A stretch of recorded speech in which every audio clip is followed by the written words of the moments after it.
National है कि वो इस चीज को समझेंगे भी और बाकी के युवाओं को जागरूक भी करेंगे। जो US trade deal Narendra Modi ji ने डोनाल्ड ट्रंप के साथ में साइन करी है, उससे ये साफ पता चलता है that the PM is compromised. Narendra Modi ji दबाव में है और दबाव में आकर देश विरोधी नीतियों को बढ़ावा दे रहे हैं। मैं आपको ट्रेड डील की कुछ मुख्य शर्तें समझाता हूँ। जब पहले हमारे देश में विदेश से फसल आती थी तो सरकार उस पर टैक्स यानी कि टैरिफ लगाती थी ताकि विदेशी फसल ज्यादा सस्ती ना हो और हमारे देश के नागरिक, हमारे देश के किसानों की फसल ज्यादा खरीदें। पर अब नरेंद्र मोदी जी ने अमेरिका के आगे घुटने टेक दिए और जीरो टैरिफ के लिए अग्री कर लिया।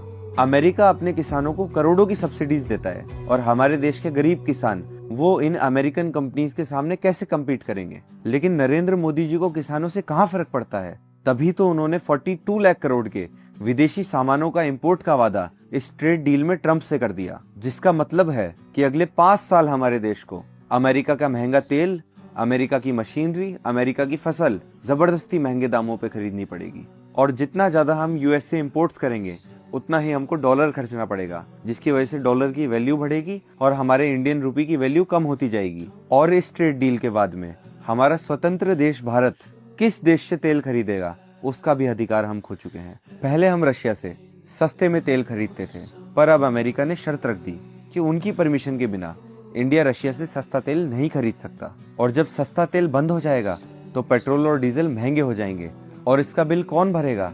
आप और मैं, इंडियन टैक्स पेयर्स। और साथियों, सिर्फ तेल नहीं, मोदी जी ने तो आपकी प्राइवेसी का भी सौदा कर दिया है। इस ट्रेड डील में ये शर्त है कि 140 करोड़ भारतीयों का डेटा अमेरिका जाएगा। आपकी बैंक डिटेल्स, आपकी मेडिकल हिस्ट्री और आप फोन पे क्या क्या देखते हैं, सब डेटा बिना किसी रोक टोक के अमेरिकन कंपनीज के पास जाएगा।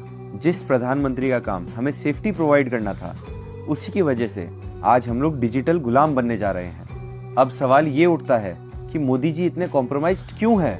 आज इनके दोस्त अडानी पर अमेरिका में 2200 करोड़ की रिश्वत का केस चल रहा है और अमेरिका की रिसेंटली रिलीज्ड एप्स्टीन फाइल्स में इनके व्यापारी दोस्तों और इनके बीजेपी के बड़े बड़े नेताओं का नाम भी मौजूद है। और अभी भी 2.5 मिलियन एप्स्टीन फाइल्स रिलीज होना बाकी है, जिससे नरेंद्र मोदी जी डरे हुए हैं और इसी डर के कारण ट्रंप नरेंद्र मोदी जी को ब्लैकमेल कर पा रहा है। ये लड़ाई हम सभी जेनजीज और इस देश के युवाओं को इस एंटी नेशनल सरकार के खिलाफ लड़नी है, क्योंकि हम सच्चे देशभक्त हैं और किसी कॉम्प्रोमाइज्ड पीएम की वजह से हमारे देश को नहीं बिकने देंगे। जय हिंद।